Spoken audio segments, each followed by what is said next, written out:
Hello and welcome to the second video in this series about combat cooperation in the world of Star Citizen, brought to you by myself and Snake Eyes. The previous episode outlined the definition and benefits of a wingman.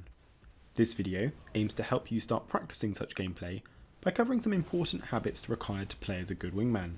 To train to fight as a wingman, it's important to work on developing some important cooperative habits, as once ingrained they will form the foundation for practicing specific dogfighting maneuvers and fighting formations.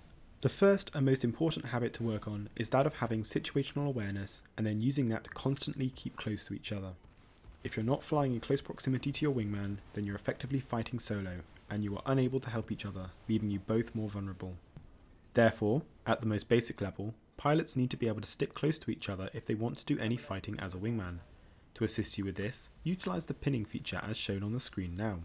Pinning a wingman means you constantly know their location, their shield and damage states, as well as their orientation to you. You can be absolutely sure that when you see people working well together in battles, they have each other pinned. Give this a try with a friend, and work on keeping within 1,000 meters of them at all times. However, being situationally aware means you also have to watch what is around you, not just your wingman. This can be quite overwhelming for the novice pilot, however, so focusing on keeping track of your wingman to start with is a good place to begin. When you can master this, you've taken a big step forward. The second habit to master is having target focus, and by that I mean focusing fire on the same targets. The idea is simple: shoot at the same things to kill them faster, which removes enemies from the battlefield faster. Doing this is much more efficient than working on separate targets, and quickly reduces the damage dealing potential of the enemy force. To start with, practice with one person being the leader, calling out targets, and then both of you attack that target.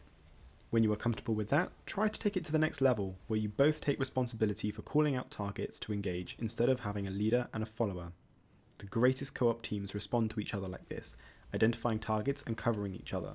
They are both situationally aware and try to be as flexible as possible. Over time you will develop your instinct for each other's thoughts on target priority, and you will synchronize in your target selection with minimal voice communication. For instance, I might call out target A, but after he's dead my wingmate could call out target B. Alternatively, we might both spot separate targets simultaneously, but then rapidly determine the greater threat and engage that target together.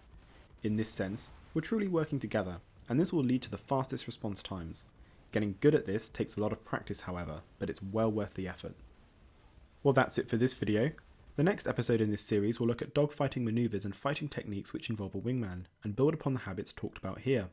So do subscribe if you like what you see in this series and want to hear more. Also, feedback about your thoughts on the content in this video would be much appreciated in the comments below. Thanks for watching. Ginger signing off.